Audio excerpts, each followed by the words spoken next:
Hello friends, in this discussion we're going to be looking at some more complex number on induction motor.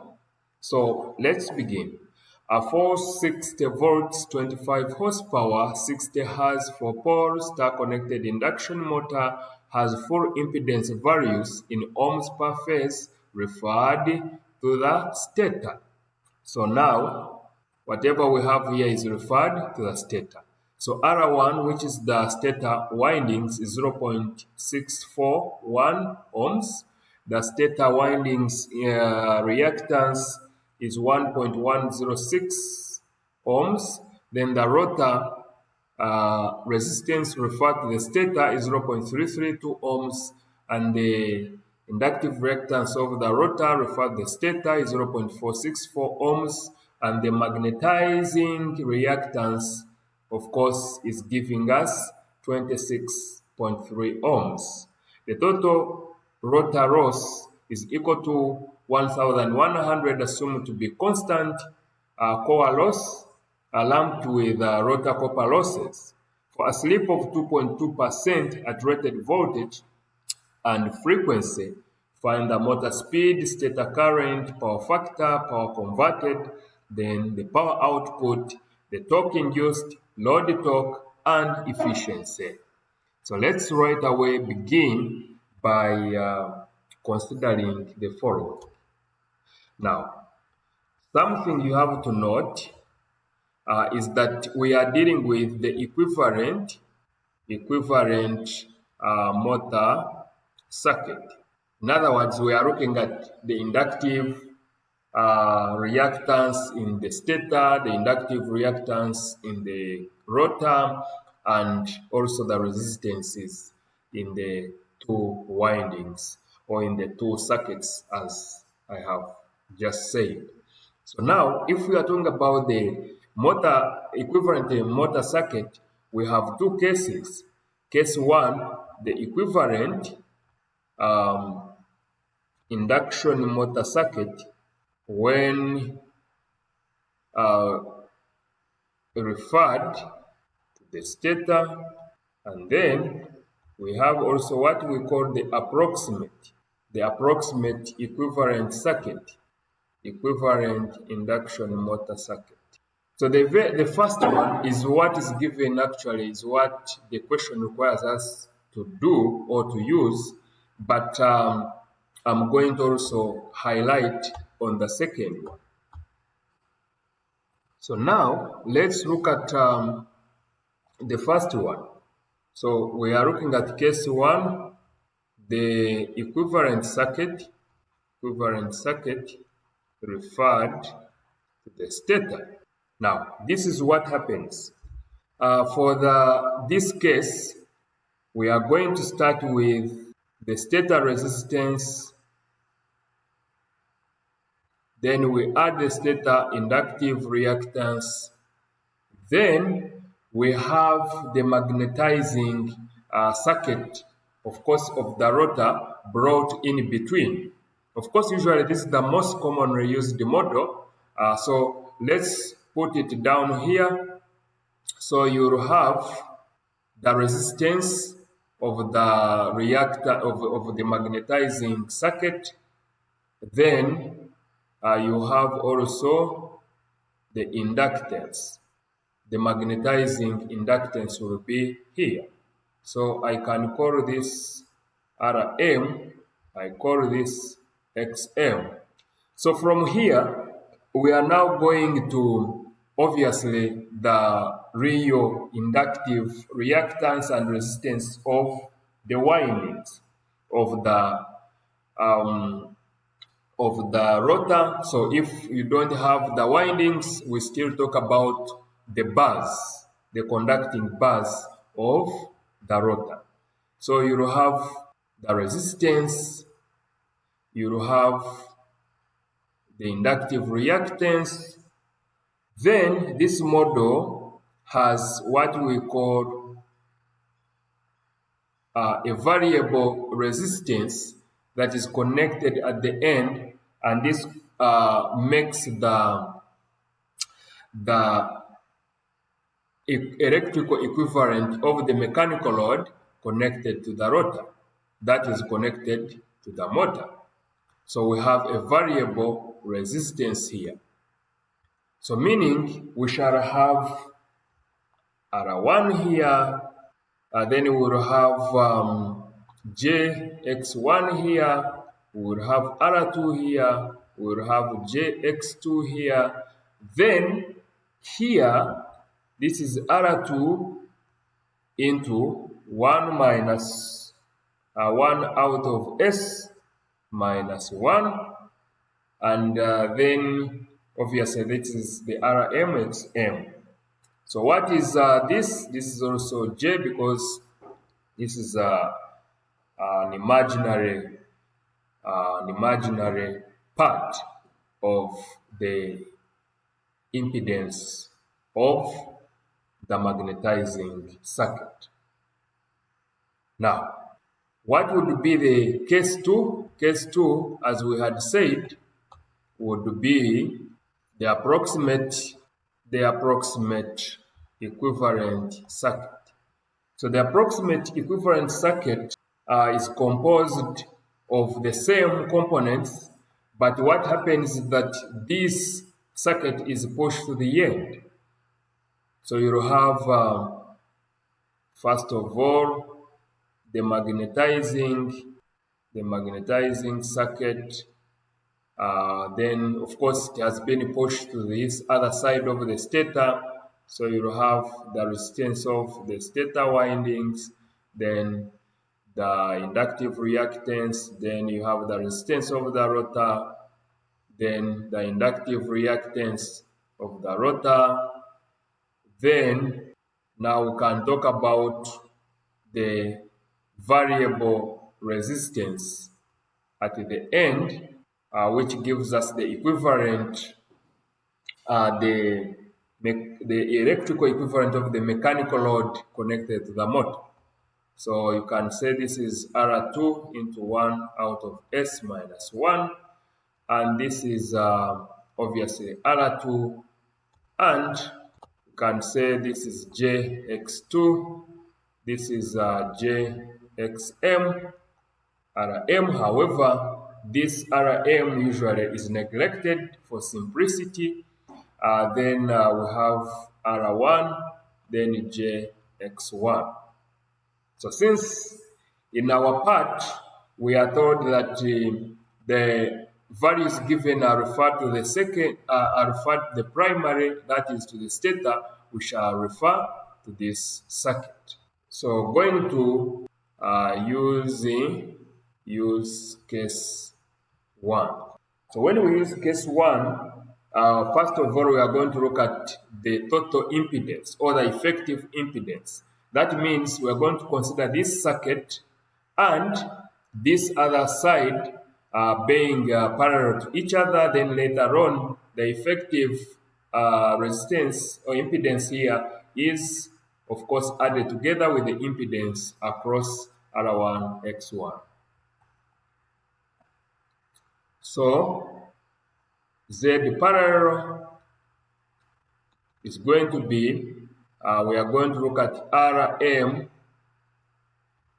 plus JXM, of course, in parallel with R2 plus JX2.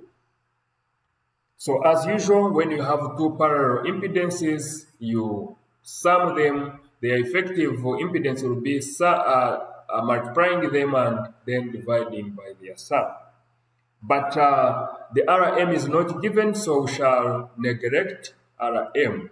So Rm approximated to 0, so that you have a value that is going to be, obviously here, we are supposed to also add, this one is supposed to include the resistance, the mechanical load connected at the motor, so we shall have R2 into 1 out of S minus 1. So what does that mean? The Z parallel is going to be jxm into this, and that is actually going to give you R2 divided by S, then plus jx2, then divided by jxm plus jx2 plus R2 out of S. Actually, we are adding. So we are adding. So what are the values? We just substitute.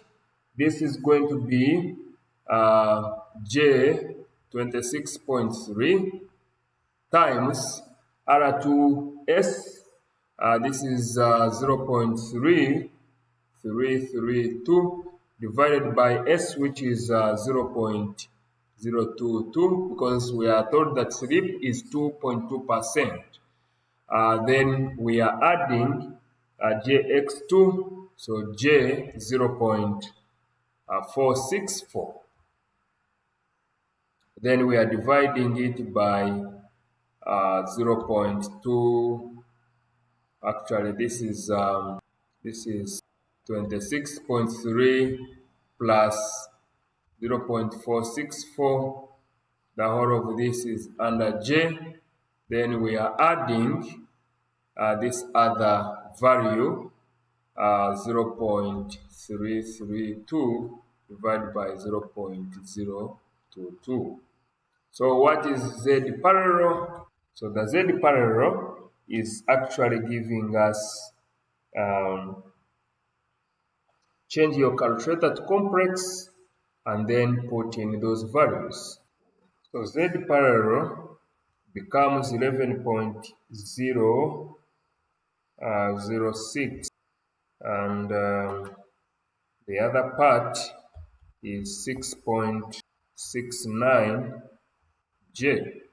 So we go back. We have now obtained the impedance of this part. I'm saying we have obtained the impedance of this part. So we need to add the R1 JX1. So what does that become? So Z effective will therefore be Z parallel plus R1 plus JX1. So this is going to be, we already have 11.06 plus 6.69 J. We are adding R1, which is 0.641 plus 1.106 J.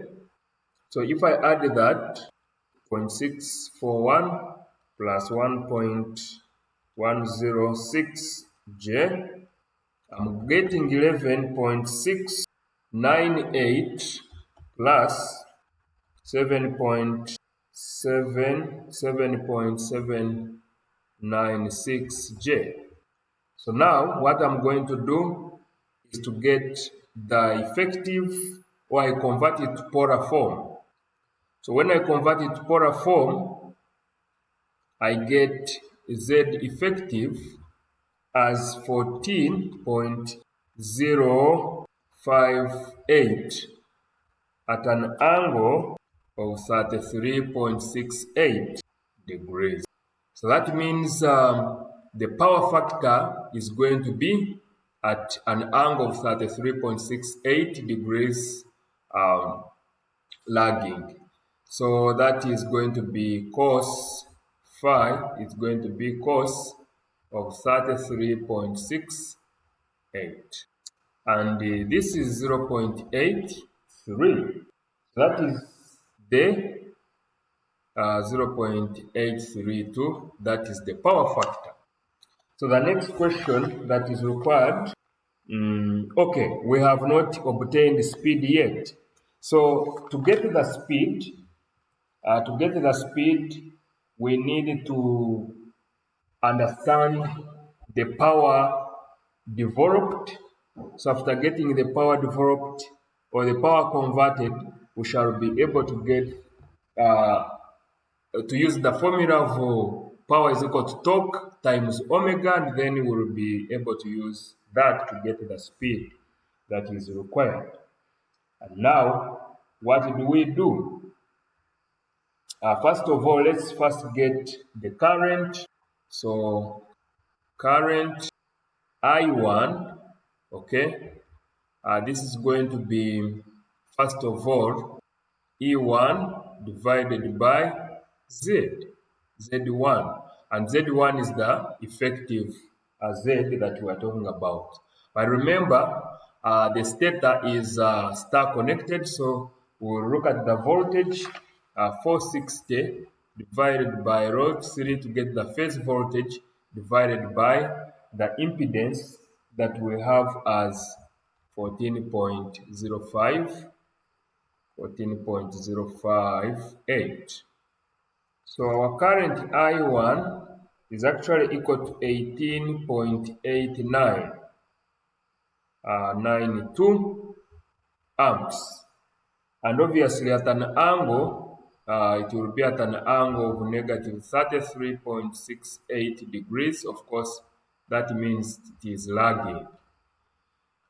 And then the power that is entered in, power in, is actually going to be 3 times, of course we would use the phase, but let us use the 3, the √3 times line voltage times the line current cos phi.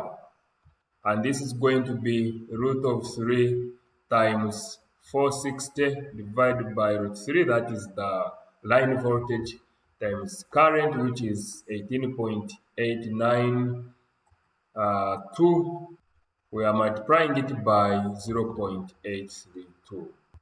So let's have this. Of course, line voltage is 460, and this is going to give us 12.523 kilowatts. So that is the power in to the stator.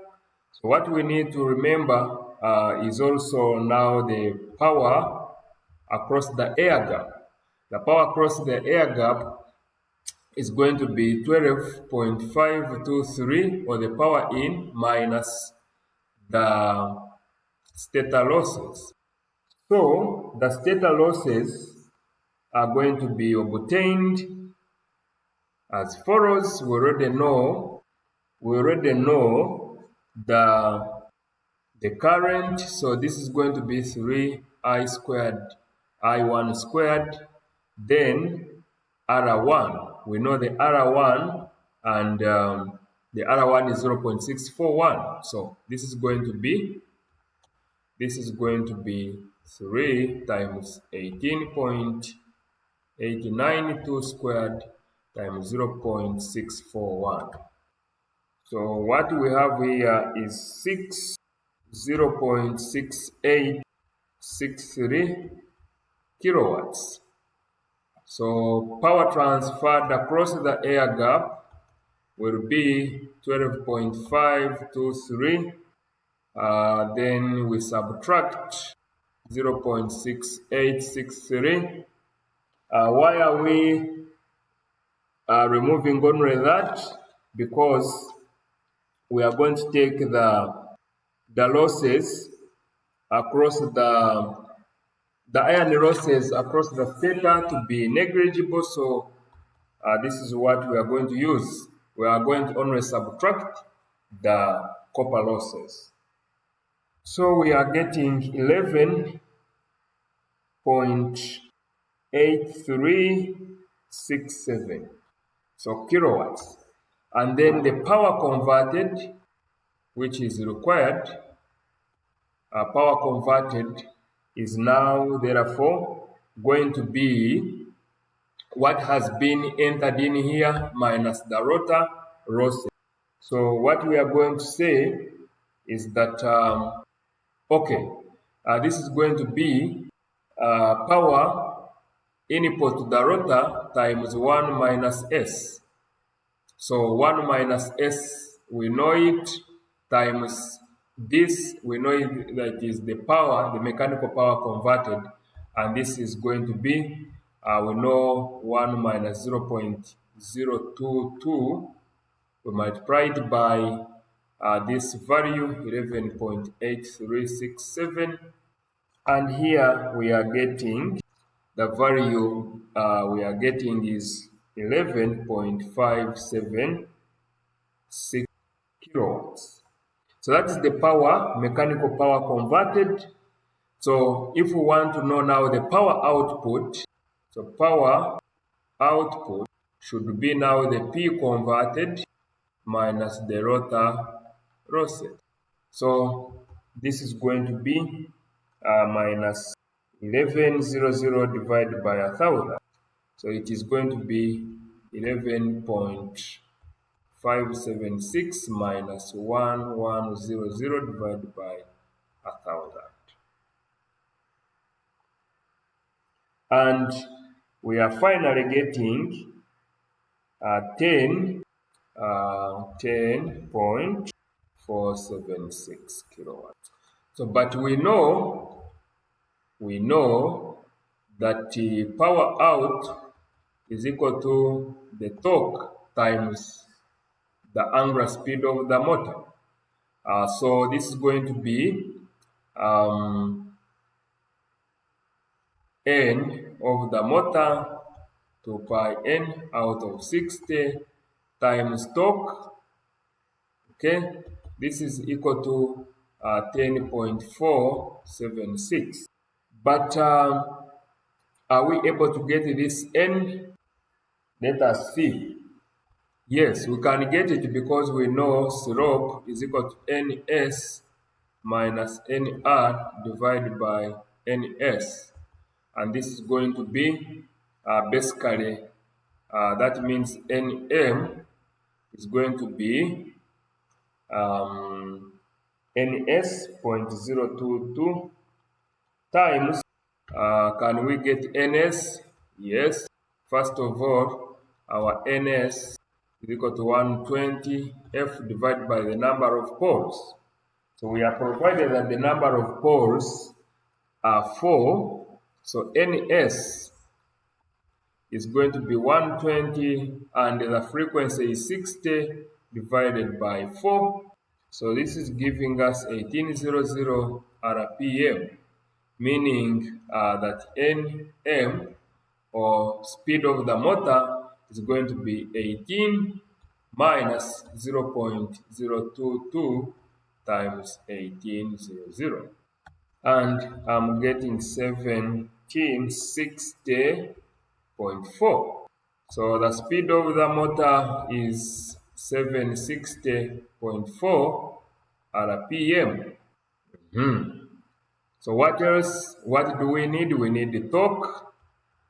So torque, actually this is going to be the torque out. Torque out. The torque out is going to be 10.476 times 60 according to what is here, then divided by 2 pi n. 2 pi times 1760.4. So remember, this is times 10 power 3. So the torque out, or torque on load, is going to be 56.827 Newton meter. What about the induced torque? Induced torque, remember, is as a result of the power developed in the motor or in the rotor. Power developed divided by the speed of the motor. So that torque induced is equal to the power developed is actually equivalent to, we had it up here, 11.576. So we'll have 11.576 times 10 power 3. Then we are going to multiply it by 60 divided by 2 pi times 1760.4. 60.4. Yes. So 11.576 exponent 3 times 60. We are dividing it by 2 pi and by 1760.4. So the torque induced is actually approximately equal to 63 Newton meter. So what is the efficiency of the motor? So efficiency of the motor is always equal to the power out divided by the power in times 100. So the power out is actually what gave us the output torque, and that was 10.476 kilowatts divided by the power in, which we calculated up here, 12.523.